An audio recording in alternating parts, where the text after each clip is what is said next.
अध्याय 3 आमंत्रण। हैरी ने किचन में पहुंचकर देखा कि डर्सली परिवार के तीनों सदस्य टेबल के आसपास बैठे हुए थे। वह भी उनके पास बैठ गया, लेकिन उनमें से किसी ने भी ऊपर नहीं देखा। वर्नन अंकल का बड़ा लाल चेहरा सुबह के डेली मेल अखबार के पीछे छिपा था और पिटूनिया आंटी ग्रेपफ्रूट के टुकड़े कर रही थी।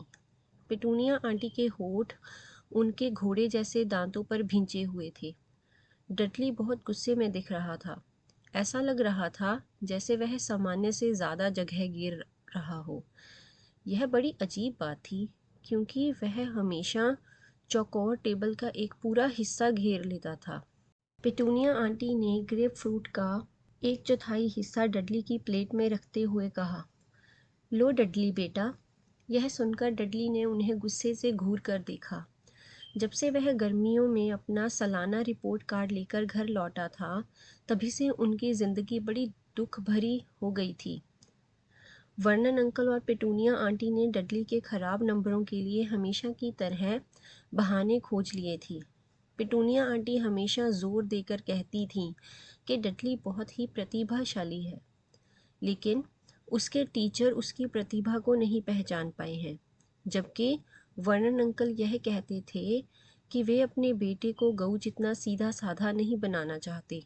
रिपोर्ट में यह भी लिखा था कि डडली दूसरे लड़कों को परेशान करता और सुनाता था, लेकिन उसके मम्मी डैडी ने इस बात पर भी ध्यान नहीं दिया। पिटूनिया आंटी ने आंखों में आंसू भरते हुए कहा, वह थोड़ा शरारती तो है, लेकिन मक्खी तक को नुकसान नहीं पहुंचा सकता। बहरहाल, रिपोर्ट के अंत में स्कूल की नर्स ने चुनिंदा शब्दों में एक टिप्पणी लिखी थी। इसके बारे में वर्नन अंकल और पिटूनिया आंटी भी बहाने नहीं बना सकते थे। चाहे पिटूनिया आंटी कितना ही कहें कि डडली की हड्डियां बड़ी थीं और उसका मोटापा दरअसल सेहत की निशानी है, तथा बड़े होते बच्चों को ढेर सारे खाने की ज़रूरत होती है, लेकिन सच्चाई यह थी कि स्कूल में अब उसके नाप की यूनिफॉर्म नहीं थी। स्कूल की नर्स ने वह देख लिया था जो पिटूनिया आंटी की आंखें देखने से इनकार कर रही थीं। हालांकि उनकी आंखें इतनी तेज थी कि अपनी चमकती दीवारों पर उंगलियों के निशान तत्काल देख लेती थी और अपने पड़ोसियों के यहाँ आने जाने वालों पर पूरी नज़र रखती थी। स्कूल नर्स ने साफ शब्दों में लिखा था कि डडली को अतिरिक्त पोषण की ज़रूरत नहीं है, क्योंकि उसका डील डॉल और वजन तो अब किसी छोटी वेल के बराबर हो चुका है। इस पर काफ़ी कोहराम मचा और बहस हुई, जिससे हैरी के बेडरूम का फर्श हिल गया। पिटूनिया आंटी के काफ़ी आंसू बहाने के बाद आखिरकार डडली की डाइटिंग योजना शुरू हो गई। स्मेलिंगटन की स्कूल नर्स ने जो डाइटिंग चार्ट भेजा था, उसे फ्रिज पर टेप से चिपका दिया गया। यही नहीं, फ्रिज में से डडली की सभी प्रिय चीज़ें हटा दी गईं, जैसे soft drink, cake, chocolate, burger. इसके बजाय अब उसमें फल, सब्जियां और ऐसी चीज़ें भर दी गई जिन्हें वर्नन अंकल खरगोशों का खाना कहते थे। डडली को खुश करने के लिए पिटूनिया आंटी ने जोर देकर कहा कि पूरे परिवार को उसी डाइटिंग चार्ट के हिसाब से खाना मिलेगा। उन्होंने हैरी की तरफ ग्रेप फ्रूट का 1/4 हिस्सा बढ़ा दिया। हैरी ने देखा कि उसका टुकड़ा डडली के टुकड़े से काफ़ी छोटा था। पेटूनिया आंटी की राय में डडली का मनोबल बढ़ाने का सबसे अच्छा तरीका यह था कि उसे हैरी से ज़्यादा खाने को मिले। लेकिन पेटूनिया आंटी यह नहीं जानती थी कि हैरी के फर्श के ढीले बोर्ड के नीचे क्या छिपा हुआ था। उन्हें ज़रा भी पता नहीं था कि हैरी डाइटिंग चार्ट का बिल्कुल भी पालन नहीं कर रहा था। जिस पल हैरी को यह पता चला कि उसे गर्मियों में गाजर मूली खाकर ज़िंदा रहना पड़ेगा, उसने फ़ौरन हेडविग को भेजकर अपने दोस्तों से मदद मांगी और उन्होंने उसका पूरा साथ दिया। हरमाइनी के घर से हेडविग एक बड़ा बॉक्स लेकर आई, जिसमें बिना शक्कर के खाद्य पदार्थ थे। हरमाइनी के मम्मी डैडी डेंटिस्ट हैं। हॉगवर्ट्स के गेम कीपर हैग्रिड ने घर पर बनाई रॉ केक की पूरी थैली भेज दी, लेकिन हैरी ने उसे छुआ तक नहीं, क्योंकि हैग्रिड की पाक कला के बारे में उसके ज़्यादा अच्छे अनुभव नहीं थे। मिसेस वीजली ने अपने पारिवारिक उल्लू एरल के साथ एक बड़ा फ्रूट केक और पेस्ट्रीज भेजी थीं। बूढ़े और कमज़ोर एरल को इस यात्रा की थकान उतारने में पूरे 5 दिन लगे और फिर हैरी के बर्थडे पर, जिसे डर्सली परिवार पूरी तरह भूल गया था, उसे 4 बेहतरीन बर्थडे केक मिले जो रॉन, हरमाइनी, हैग्रिड और सीरियस ने भेजे थे। हैरी के पास अभी उनमें से 2 केक बचे थे, इसलिए वह शिकायत किए बिना ग्रेपफ्रूट खाता रहा। वह अच्छी तरह से जानता था कि अपने कमरे में जाने के बाद वह डटकर नाश्ता कर सकता है। वर्नन अंकल ने अखबार को एक तरफ रखा और अपने ग्रेपफ्रूट के चौथाई हिस्से को बड़ी रुचि से देखा। उन्होंने शिकायती अंदाज में पेटूनिया आंटी से पूछा, बस इतना ही? पेटूनिया आंटी ने उन्हें घूर कर देखा और फिर डडली की तरफ इशारा किया, जो अपना ग्रेपफ्रूट का टुकड़ा ख़त्म कर चुका था और अपनी सुअर जैसी छोटी आंखों से हैरी के टुकड़े को हसरत से एकटक देख रहा था। वर्नन अंकल ने ज़ोरदार आह भरी, जिससे उनकी बड़ी घनी मूंछ हिल गई। इसके बाद उन्होंने अपनी चम्मच उठाई। तभी दरवाजे की घंटी बजी। वर्नन अंकल कुर्सी से उठकर हॉल की तरफ चल दिए। जब पेटूनिया आंटी केतली में उलझी थी तो मौके का फ़ायदा उठाकर डडली ने एक ही झटके में वर्नन अंकल का बचा हुआ ग्रेपफ्रूट चुरा लिया। हैरी ने सुना कि दरवाजे पर कोई हंस रहा था और वर्नन अंकल रूखेपन से उसकी बात का जवाब दे रहे थे। फिर सामने वाला दरवाज़ा बंद हो गया और हॉल से कागज़ फटने की आवाज़ आई। पेटूनिया आंटी ने केतली टेबल पर रख दी और उत्सुकता से इंतज़ार करने लगी कि वर्नन अंकल क्या लेकर आ रहे हैं। उन्हें ज़्यादा देर इंतज़ार नहीं करना पड़ा। 1 मिनट बाद ही वर्नन अंकल लौट आए। वे आग बबूला दिख रही थी। उन्होंने हैरी से गुर्रा कर कहा, तुम ड्राइंग रूम में आओ, अभी। हैरी इस बात पर हैरान था कि इस बार उससे कौन सी गलती हो गई है।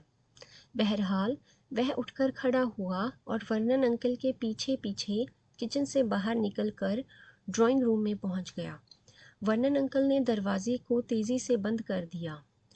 तो उन्होंने तेज़ी से अंगीठी की तरफ जाते हुए हैरी को कहा, जैसे वे उसे गिरफ्तार करने का आदेश सुनाने वाले हों। तो हैरी का यह पूछने का मन हुआ, तो क्या? लेकिन उसे वर्नन अंकल के गुस्से को सुबह सुबह जगाना ठीक नहीं लगा, खास तौर पर तब जब वे कम भोजन मिलने के कारण पहले से ही काफ़ी तनाव में थे। इसलिए वह अपने चेहरे पर विनम्रतापूर्वक हैरानी का भाव लाकर उन्हें देखता रहा। यह अभी हॉल में आई है। वर्नन अंकल ने हैरी की तरफ एक बैंगनी कागज़ लहराते हुए कहा, चिट्ठी है तुम्हारे बारे में। हैरी की उलझन बढ़ गई। वर्नन अंकल को उसके बारे में कौन चिट्ठी लिख सकता है? उसका ऐसा कौन सा परिचित था जो पोस्टमैन के माध्यम से चिट्ठी भेजेगा?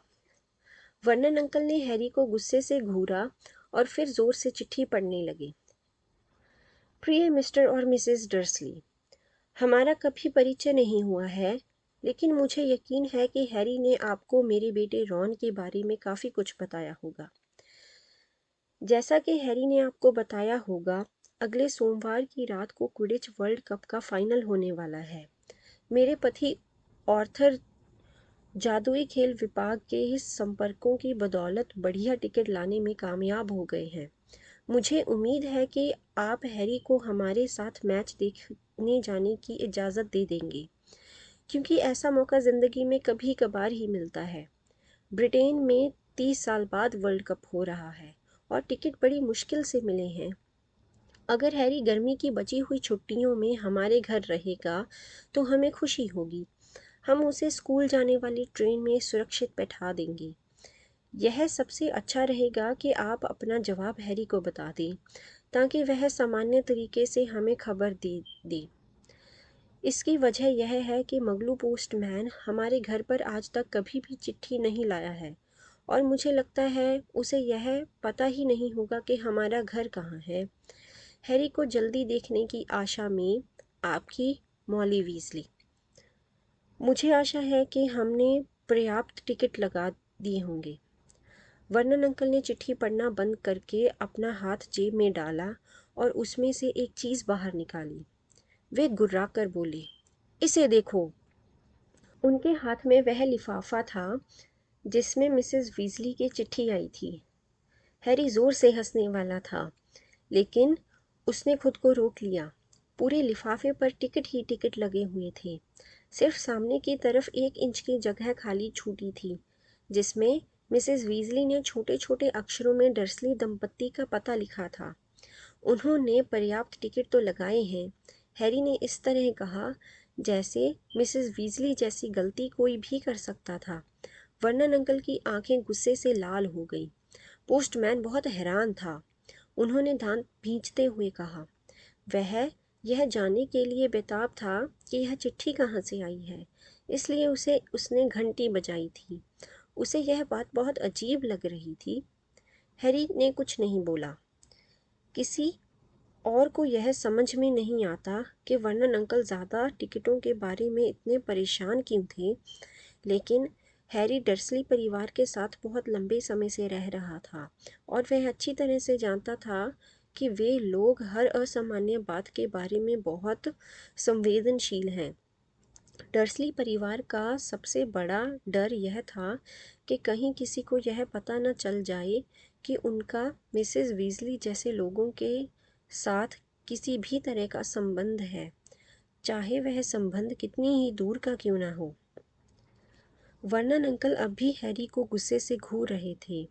उधर हैरी सामान्य दिखने की कोशिश कर रहा था।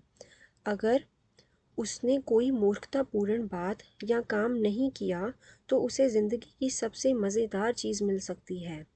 उसने वर्नन अंकल के कुछ कहने का इंतज़ार किया, लेकिन वे उसे लगातार घूरते रहे। आखिर हैरी ने खुद ही खामोशी तोड़ने का फैसला किया। उसने पूछा, तो मैं उनके घर रहने जा सकता हूँ? वर्नन अंकल के बड़े बैंगनी चेहरे पर एक हल्की सी थिरकन दिखाई दी। उनकी मूछें हिली। हैरी को पता था कि उनका दिमाग इस वक्त क्या सोच रहा होगा। वह जानता था कि वर्नन अंकल की दो सबसे मूलभूत इच्छाओं में जमकर संघर्ष हो रहा होगा। हैरी को जाने की इजाज़त देने का मतलब हैरी को खुशी पहुंचाना था, और वर्नन अंकल 13 साल से इसके विरोध में काम कर रहे थे। दूसरी तरफ हैरी को गर्मी की बाकी छुट्टियों में वीजली परिवार के यहाँ भेजने का मतलब यह भी था कि उन्हें उम्मीद से 2 सप्ताह पहले ही उससे छुटकारा मिल जाएगा। वर्नन अंकल हैरी को अपने घर में रखना कतई पसंद नहीं करते थे। सोचने का समय निकालने के लिए वे मिसेस वीजली की चिट्ठी की तरफ दोबारा देखने लगे। उन्होंने दस्तखत को हिकारत से घूरते हुए कहा, यह औरत कौन है? आप उन्हें देख चुके हैं, हैरी बोला। वे मेरे दोस्त रॉन की मम्मी हैं। पिछले टर्म में आखिर में वे उसे हॉग स्कूल की ट्रेन पर लेने आई थी। उसके मुंह से हॉगवर्ट्स एक्सप्रेस निकलने ही वाला था। बहरहाल उसने खुद को समय रहते रोक लिया, क्योंकि इससे उसके वर्नन अंकल का गुस्सा निश्चित रूप से भड़क जाता। डर्सली परिवार में कोई भी हैरी के स्कूल का नाम ज़ोर से नहीं लेता था। वर्नन अंकल ने अपने बड़े चेहरे को सिकोड़ लिया, जैसे वे कोई बहुत अप्रिय चीज़ याद करने की कोशिश कर रहे हों। वह गोलमटोल सी औरत, उन्होंने आखिरकार बड़बड़ाकर कहा, जिसके लाल बालों वाले ढेर सारे बच्चे थे। हैरी की त्योड़ियाँ चढ़ गईं। उसने सोचा, वर्नन अंकल किसी को गोल मटोल कैसे कह सकते हैं, जबकि उनका खुद का बेटा डडली आखिर उस मुकाम पर पहुंच चुका था जिस दिशा में वह 3 साल की उम्र से चल रहा था। अब उसकी चौड़ाई उसकी लंबाई से ज़्यादा हो चुकी थी। वर्नन अंकल दोबारा चिट्ठी पढ़ने लगे। क्विडिच, उन्होंने धीरे से कहा। क्विडिच, यह क्या भला है? हैरी को दूसरी बार चिढ़ चढ़ गई। यह एक खेल है, उसने रूखेपन से कहा, जो झाड़ुओं पर खेला जाता है। ठीक है, वर्नन अंकल ने ज़ोर से कहा। हैरी को यह देखकर संतुष्टि मिली कि उसके अंकल अब थोड़ी दहशत में दिख रहे थे। यह साफ नज़र आ रहा था कि वे ड्राइंग रूम में झाड़ुओं शब्द को बर्दाश्त नहीं कर पा रहे थे। उन्होंने एक बार फिर चिट्ठी पढ़ने में शरण ली। हैरी ने उनके होठों को यह शब्द पढ़ते सुना।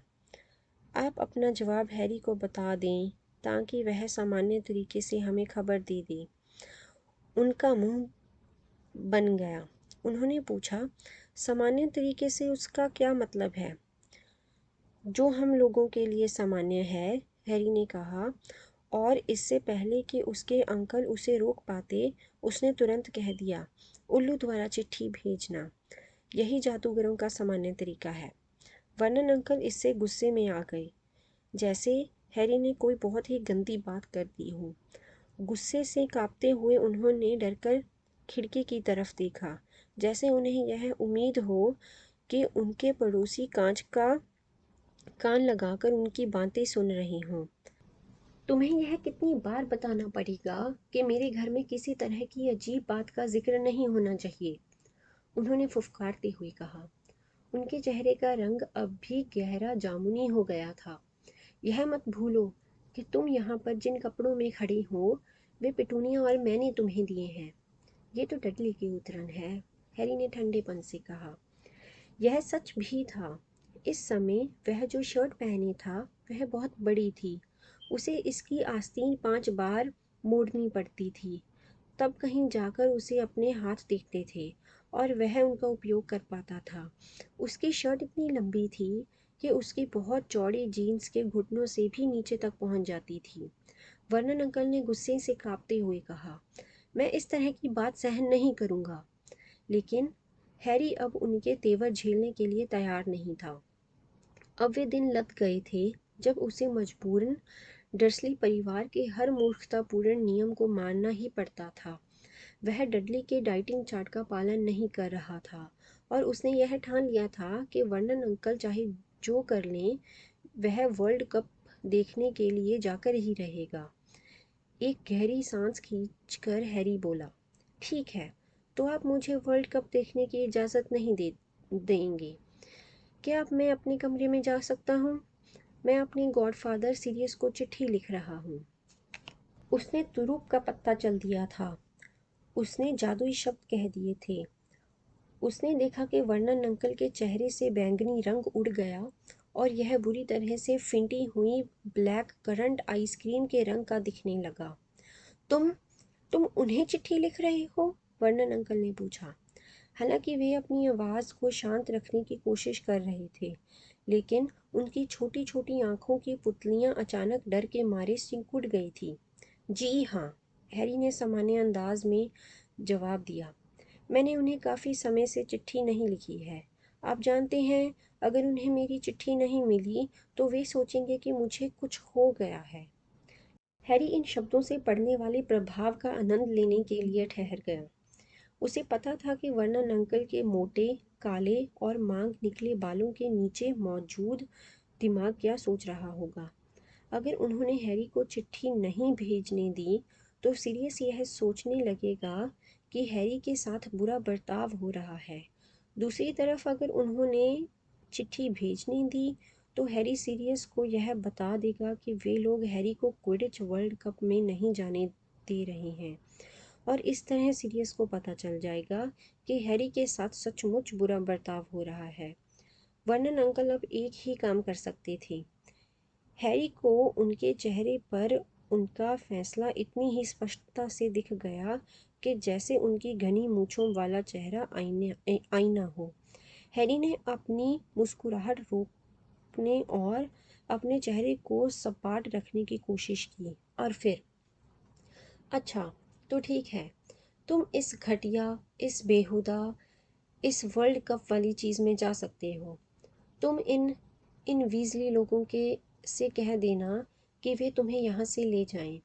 मेरे पास इतनी फुर्सत नहीं है कि मैं तुम्हें देश भर में छोड़ने जा सकूं, और तुम बाकी की छुट्टियां भी वहाँ बिताना।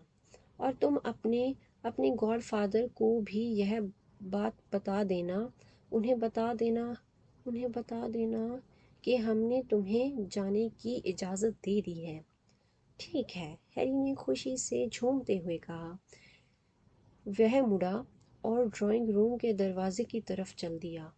उसकी इच्छा हो रही थी कि वह हवा में उछलकर नाचने लगे। वह जा रहा था। वह वीज़ली परिवार के यहाँ रहने जा रहा था। वह क्विडिच वर्ल्ड कप देखने जा रहा है। बाहर हॉल में वह डडली से टकराते टकराते बचा, जो दरवाजे के पीछे खड़ा हुआ था। उसे उम्मीद थी कि हैरी को जमकर डांट पड़ेगी, जिसे सुनकर उसे मज़ा आएगा। बहरहाल हैरी के मुस्कुराते हुए चेहरे को देखकर वह सदमे में आ गया। कितना बढ़िया नाश्ता था, है ना? हैरी बोला। मेरा तो पेट भर गया। और तुम्हारा? डडली के चेहरे पर हैरानी का भाव देखकर हैरी हंस दिया। फिर एक बार में 3-3 सीढ़ियाँ लांघकर वह जल्दी से अपने बेडरूम में घुस गया। उसे सबसे पहले हेडविग दिखाई दी, जो वापस लौट आई थी। वह अपने पिंजरे में बैठकर अपनी बड़ी बड़ी लाल आँखों से हैरी को घूर रही थी। वह अपनी चोंच इस तरह से कुटकुटा रही थी जैसे वह किसी चीज़ से चिढ़ रही हो। जल्दी ही हैरी को पता चल गया कि वह किस बात से चिढ़ रही थी।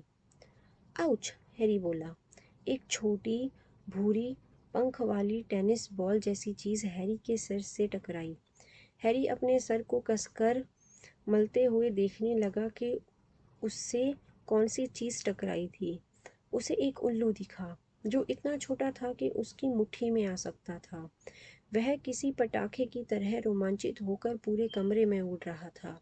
तब जाकर हैरी को एहसास हुआ कि उल्लू ने कौन से उसके पैरों पर एक चिट्ठी टपका दी है। हैरी नीचे झुका। वह लिफाफे पर रॉन की लिखावट पहचान गया और उसने उसे खोल दिया। अंदर जल्दी में लिखी हुई एक चिट्ठी थी। हैरी, डैडी को टिकट मिल गए हैं। आयरलैंड और बुल्गारिया का मैच सोमवार रात को। मम्मी मगलू को चिट्ठी लिख रही है ताकि तुम्हें हमारे यहाँ रहने के लिए बुला सकें। उन्हें शायद मम्मी की चिट्ठी मिल चुकी होगी, लेकिन मुझे नहीं पता कि मगलू की डाक कितनी देर में पहुँचती है। इसलिए मैंने सोचा कि मैं पिक के हाथ खबर भिजवा दूँ। हैरी ने पिक शब्द को घूरा और उस छोटे उल्लू को देखा, जो अब छत पर लगे लैंप शेड के चारों तरफ घूम रहा था। वह कहीं से भी सुअर जैसा लग नहीं रहा था। शायद उसे रॉन की लिखावट ठीक से समझ में नहीं आई होगी। चिट्ठी में आगे लिखा था, मगलों को अच्छा लगे या ना लगे, हम तुम्हें लेने आ रहे हैं। तुम वर्ल्ड कप देखने का अवसर कैसे छोड़ सकते हो? मम्मी डैडी का कहना है कि पहले इजाज़त मांगने का नाटक करना ज़्यादा अच्छा रहेगा। अगर वे हाँ कह देते हैं तो तुम पिक के माध्यम से फ़ौरन जवाब भेज देना। हम तुम्हें रविवार को 5 बजे लेने आ जाएंगे। अगर वे ना कहते हैं तो भी तुम पिक को फ़ौरन भेज देना और हम तुम्हें फिर भी रविवार को 5 बजे लेने आएंगे। हरमाइनी आज दोपहर को आ रही है। पर्सी को अंतर्राष्ट्रीय जादुई सौहार्द विभाग में नौकरी मिल गई है। यहाँ आने के बाद उसके सामने विदेश के बारे में कोई बात मत छेड़ना, वरना वह तुम्हें बोर कर देगा।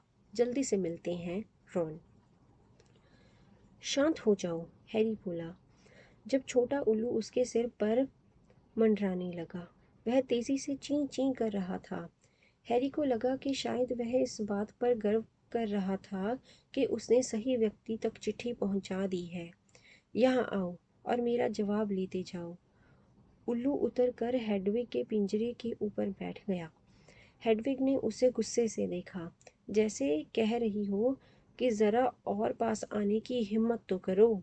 हैरी ने बाज के पंख वाली अपनी कलम उठाई और नए चरम पत्र पर चिट्ठी लिखने लगा। रॉन, सब कुछ ठीक है। मगलू ने जाने की इजाज़त दे दी है। कल 5 बजे मिलते हैं। मुझसे सब्र नहीं हो रहा है, हैरी। उसने चिट्ठी को मोड़कर बहुत छोटा कर दिया और उसे छोटे उल्लू के पैर से बांध दिया। उसे इस काम में बहुत मुश्किल आई, क्योंकि उल्लू रोमांच के कारण इधर उधर फुदक रहा था। जिस पल चिट्ठी बंद गई, उल्लू उड़कर खिड़की से बाहर निकला और ओझल हो गया। हैरी हेडविग की तरफ मुड़ा। उसने उससे पूछा, लंबे सफ़र पर जाने के बारे में क्या विचार है? हेडविग ने गरिमापूर्ण ढंग से आवाज़ निकाली, तुम यह चिट्ठी सीरियस तक ले जाओगी? उसने अपनी चिट्ठी उठाते हुए कहा, लेकिन ज़रा ठहरो, मुझे इसमें कुछ और लिखना है। उसने दोबारा चरम पत्र खोला और जल्दी से कुछ लाइनें जोड़ने लगा। अगर तुम मुझे चिट्ठी लिखो तो मेरे दोस्त रॉन के घर पर भेजना। गर्मी की बची हुई छुट्टियों में मैं वहीं रहूँगा। उसके डैडी क्विडिच वर्ल्ड कप के टिकट लाए हैं। फिर उसने हेडविग के पैर में चिट्ठी बांध दी। वह बिल्कुल स्थिर खड़ी रही, जैसे यह बताना चाहती हो कि चिट्ठी पहुंचाने वाले उल्लू को किस तरह व्यवहार करना चाहिए। हैरी ने उससे कहा, जब तुम वापस लौटोगी तो मैं रॉन के यहाँ मिलूँगा, ठीक है? हेडविग ने प्यार से उसकी उंगली पर चोंच मारी। इसके बाद वह अपने बड़े पंख फैलाकर खुली खिड़की से बाहर उड़ गई। हैरी ने उसे ओझल होते देखा और फिर रेंग कर अपने पलंग के नीचे घुस गया। उसने फर्श के ढीले बोर्ड को हटाकर अंदर से बर्थडे केक का एक बड़ा टुकड़ा बाहर निकाला। वह फर्श पर बैठकर उसे खाने लगा और आनंद की लहरों में डूब गया, जो उसके अंदर बाढ़ की तरह लहरा रही थी। उसके पास केक था, जबकि डडली के पास ग्रेप फ्रूट के सिवाय और कुछ नहीं था। गर्मी का सुहाना दिन था। वह कल प्रिवेट ड्राइव छोड़कर जाने वाला था। उसके घाव का निशान एक बार फिर सामान्य हो गया था और वह क्विडिच वर्ल्ड कप देखने जा रहा था। इस समय उसे किसी भी चीज़ की चिंता नहीं हो सकती थी, लॉर्ड वोल्डेमॉर्ट की भी नहीं।